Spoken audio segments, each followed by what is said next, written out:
found. Let's now cross live to Owerri, Nigeria Southeast, where the Greater Imo Initiative is holding a World Press Conference. To truth that will address you today. The Greater Imo Initiative, GII, is a foremost defender of truth, good governance, and civil liberties in Imo State. For years, we have remained a non-partisan watchdog, exposing falsehoods, promoting responsible leadership, and safeguarding the civic space. It is in this spirit of duty to the people that we respond to the grave nuisance and dangerous theatrics of Mazi Chima Matthew Amade. The nuisance value of this individual has reached intolerable levels, and it has become imperative for GII to rise in defense of peace, stability, and truth in our state. For months now, Amade has paraded himself like a self-anointed conqueror, spreading deliberate lies, blackmailing President Bola Ahmed Tinubu, and insulting Imo leaders of repute. What Imo people now face is not mere opposition politics, but a carefully orchestrated nuisance designed to destabilize our dear state. Beyond nuisance, what now confronts us is outright criminality. In recent weeks, Amade has brazenly moved across Imo State, including sensitive environments where politics is not even permitted, such as university campuses and places of worship, distributing cash recklessly in tens of millions. In at least 3 videos currently online, he is seen spraying Naira notes and even dancing on them in open violation of our financial laws and our national currency regulations. Let it be clear, the Greater Imo Initiative is never against philanthropy or genuine alms giving. But when a man who has never lived in Imo State, who cannot even mention the name of 3 streets in Owerri, nor drive himself from Owerri to his village in Ngopala, suddenly arrives with questionable riches to splash illicit cash and stop crimes in the name of running for governorship. It ceases to be generosity. It becomes criminality, and it calls for concern, outrage, and condemnation. This is not just indiscretion. It is a crime. The Money Laundering Prevention and Prohibition Act 2022 in Section 2, subsection 1, prohibits individuals from making or accepting cash payments above 5 million naira. Furthermore, Section 18 of the same act prescribes 4 years imprisonment for offenders. By this alone, Amade has placed himself in open defiance of the laws of the Federal Republic of Nigeria.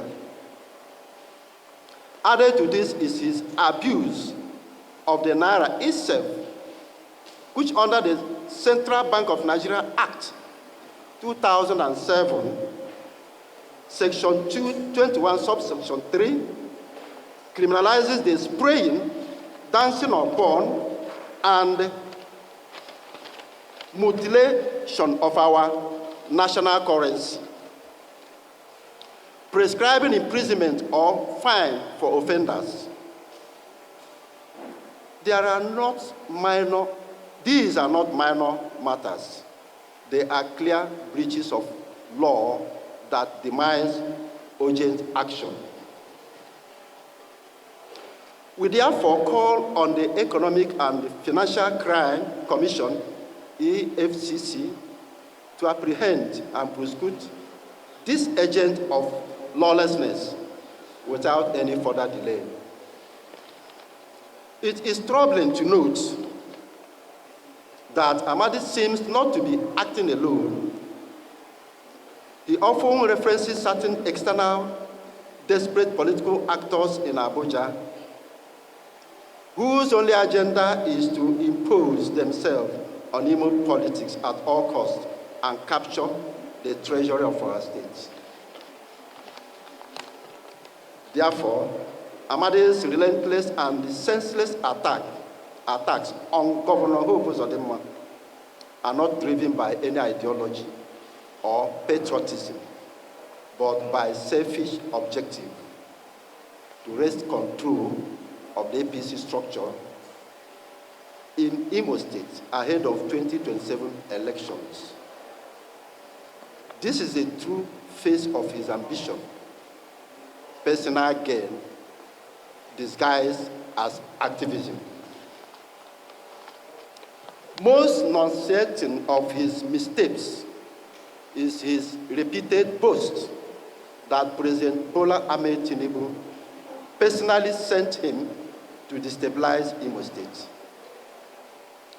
This is not just absurd, it is an outrageous insult. It is an outrageous insult that cannot be condoned. The president is a principled statesman, the leader of the APC and the architect of its national unity. For Amadi to drag his name through the mud in this manner is political gutter work of the lowest order. President Tinubu has never, will never, and can never fund the sabotage of his own party in any state. The claim by Amadi is nothing but a hallucination of desperate man with an inflated ego in search of uniformed victims of his political bad Niger. We therefore demand that the security agencies immediately clamp down on this unhinged assault on the commander-in-chief. This is beyond politics. It is character assassination against the president and a direct affront to the unity of the Nigerian state. Even more treasonous is his claim that he has been printing INEC-sensitive materials as a contractor, and that he has already printed ballot papers and result sheets for 2027 Imo governorship election.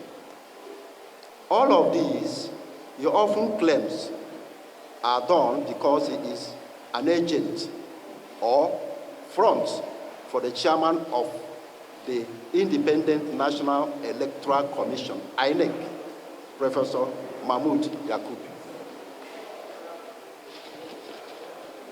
By claiming to be an agent of INEC chairman, Professor Mahmood Yakubu, and boasting of having facilitated electoral malpractices in other states, Amadi is deliberately sabotaging public confidence in INEC. His goal is obvious: to play the false messiah to the gullible while dragging the nation's electoral umpire into disrepute. Such claims are combustible, not just treasonous, They are the political equivalent of shouting fire in a crowded theater. They must be treated as such.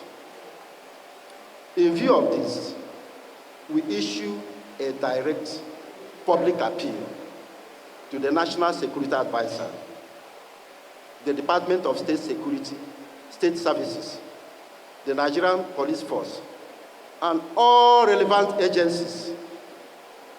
Treat this statement as a red alert national security matter.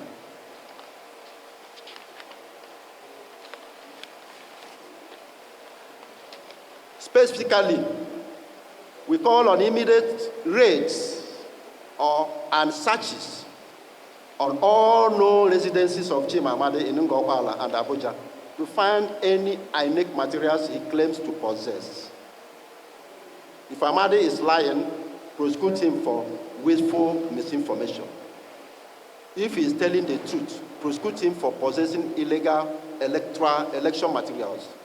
Either way, the man belongs to the dog. Even more worrisome is the fact that Chimamanda, who is not a public office holder and who has not held even a councillorship position all his life, now parades himself with a large army of security agents as though he were already a state governor.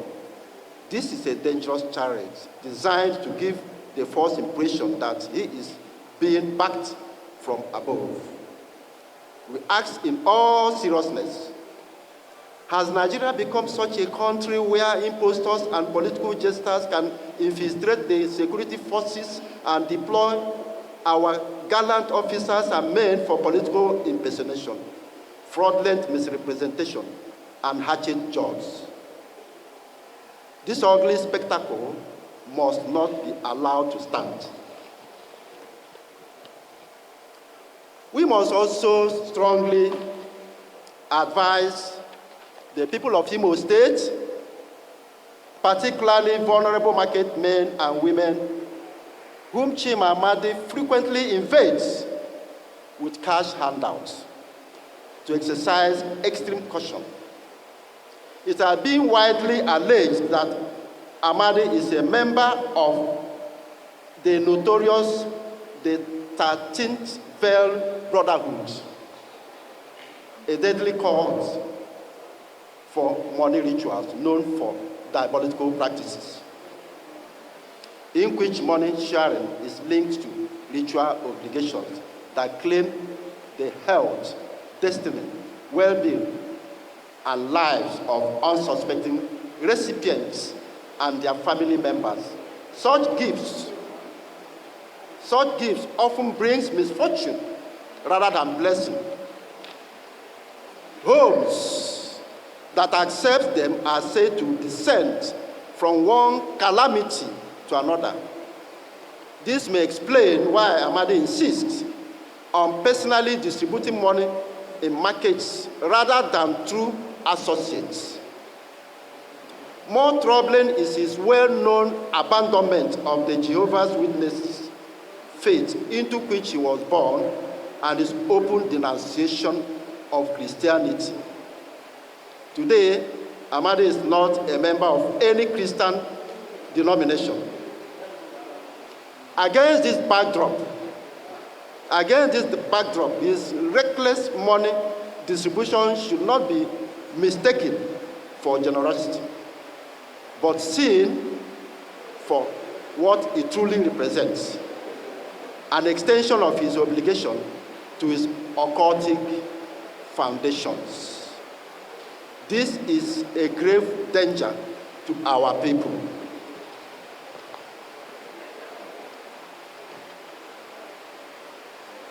We cannot also ignore the role of his close ally, one Ikengimo Ugochinyere, who has become a twin face of this reckless politics and whose irresponsibility, even as a lawmaker, is legendary. Under his sponsorship, talks attacked journalists at the old NUJ Secretariat in Owerri, spilling blood, smashing cameras, and forcing female journalists to flee for their life. That old building, which NUJ voluntarily handed over to the Imo State government after it was given a befitting new complex. That is where we are now. Has now been illegally converted into a den of hemp smokers, criminals, and rapists, all shielded by a serving federal legislator. This is shameful and intolerable. Gentlemen of the press, the Greater Imo Initiative hereby calls for the government of Imo State to immediately take over the old NUJ Secretariat to restore order, protect innocent residents, and preserve the dignity of journalism in our dear state. Security agencies must also open investigations into Ugochinyele's violent gangs, his sponsorship of criminal elements, and his unholy alliance with Chimamadi. No democracy can afford to keep silent when two men, bound by reckless ambition, mortgage peace, dignity, and security on the altar of selfish politics. We shall continue to defend truth, dismantle lies, and protect the reputation of Imo State from the wrecking crew of ambition-driven charlatans. We will not allow anti-Imo propagandists to stain the unity of our people or the hard-earned achievements under Governor Ugo's Olemo. Before I come to finality, I want to tell the press that the likes of Chimamadi, who goes to the 3 zones of this state, he goes to Mbise, he goes to Olo, goes to Okigwe to criticize the administration of our dear governor, telling the people lies. When he was going through to this place, he was so blind not to see the standard road infrastructure put in place by our dear governor. If he had gone through this route, Chimamadi ought to have praised the governor for this quality of road he has put on ground. For instance, if Chimamadi is going to Okigwe Road, when that road had not been built, how would he cross? How would he cross the Kemele axis? That place would have stopped him. So for Chimamadi to be blind of all the achievements, solid achievement the governor has recorded, means that he's a blind man. And Imolite will not allow a blind man to govern them. At this juncture, I want to warn or advise all the traditional rulers in this state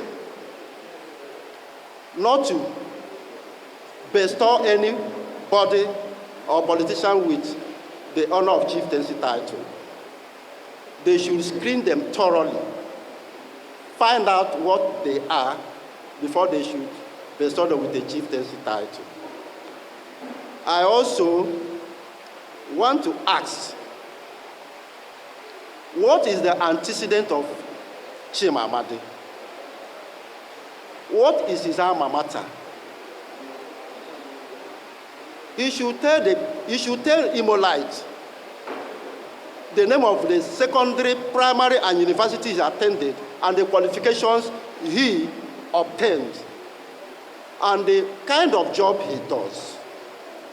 This is what should have preoccupied him to market himself, so that Imolite will now consider him, and not to come and jump the procedure of criticizing a government, of attacking a political party, and at the same time claiming that Mr. President gave him the approval to come and destroy a house he built.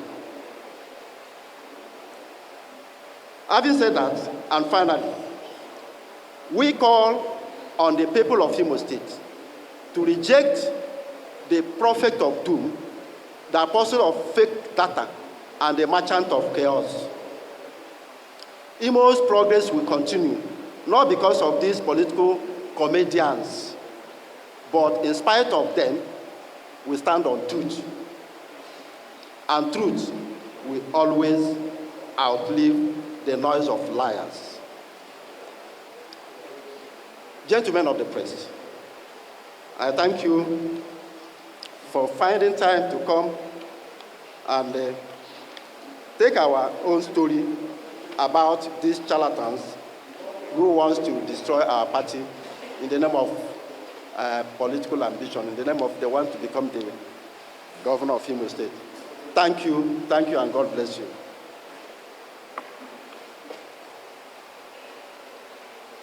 Good day, gentlemen of the press. My name remains Comrade Umukoromadis Odenjumu. Comrade Umukoromadis Odenjumu is my nomenclature, and I am the former national president, National Association of Imo State Students. I am here to speak as a stakeholder under the students' community. As long as the students' community is concerned in Imo State, Comrade Umukoromadis is a stakeholder. And I am here to make a point, possible advice to all our tertiary institutions in Imo, our VCs and our rectors.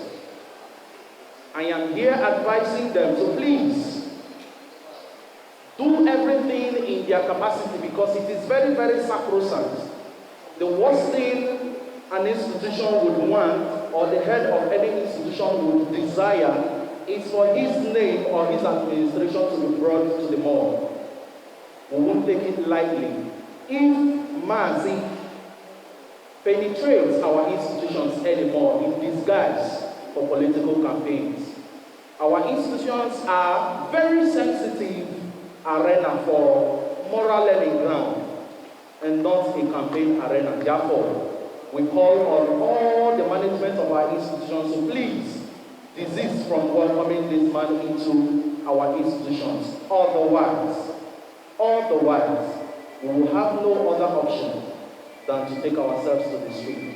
This is a call as well to the security agencies to take note of this, because we won't be needing any permission to take ourselves to the street to protect the integrity of our institutions. Thank you, and God bless you. Who else? Thank you very much. Who else?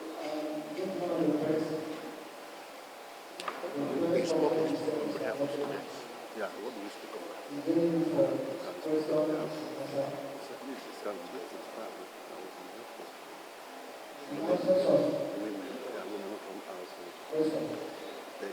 I think it's going to be general advice.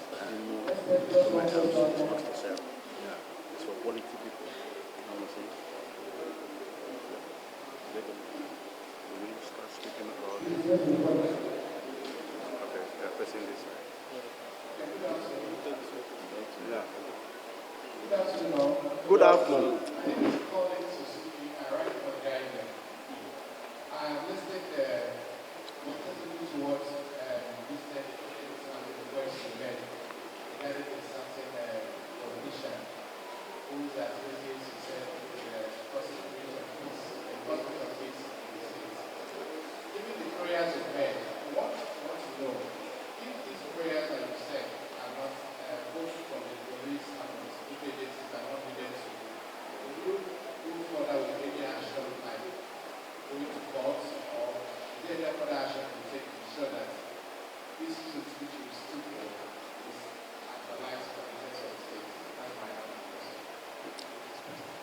Okay, thank you. Thank you very much. The prayers we made were made to security agencies and government establishments like EFCC. And they have the right and authority to take action to protect the law, because the man has offended a lot of financial laws of the and security laws of the country. So it is the responsibility of the security agencies, EFCC, and other government establishments to take action, because they are there to protect the laws of the government. We cannot rely on self-help. We believe they will take our prayers and solve it. Thank you.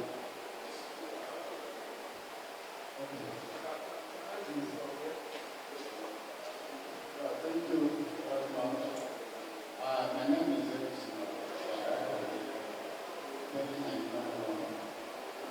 my question is,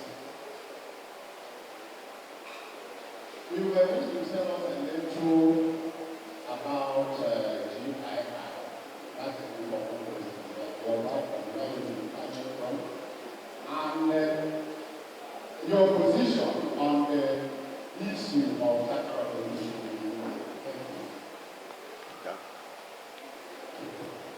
Thank you very much. GII is Great Imo Initiative. We have been in existence, and we have been watching the character of these politicians we mentioned in our address. At a point, it becomes imperative that we should do something about it in order to protect the integrity of our government and the generality of Imo State. So that is why we are in existence, and to do some other things. We are not on Amade and Uchinyi alone. Our function or role is a continuous thing. So having said that, your second question is? Your position The Charter of Equity. The Charter of Equity. You know, there is a legal palace that says, he who goes to equity must go with a clean hands. He who goes to equity must go with a clean hands. We believe in the Charter of Equity. We believe in the Charter of Equity. But he who wants that equity in his favor should have a clean hands. So we don't think that Amade and his cohorts are coming with clean hands in order to believe in the Charter of Equity. Thank you. Thank you very much.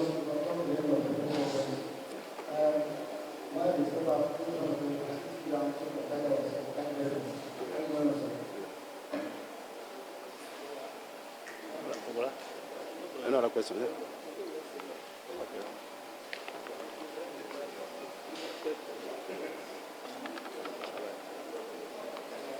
Yeah.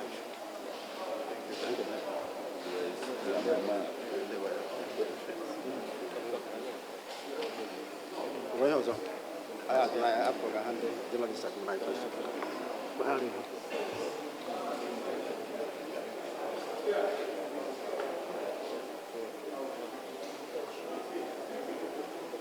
Congratulations. Thank you. It was good enough. Yeah. Congratulations. Yeah. You handled it like you wrote it. Very, very powerful. Sir, wait, get a copy of it. Yes.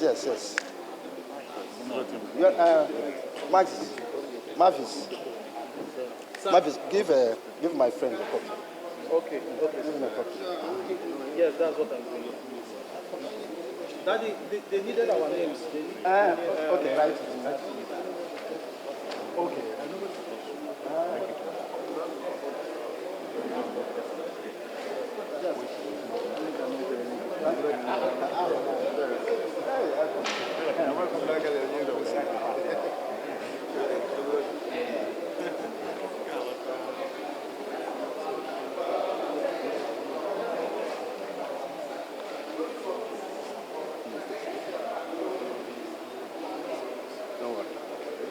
All right.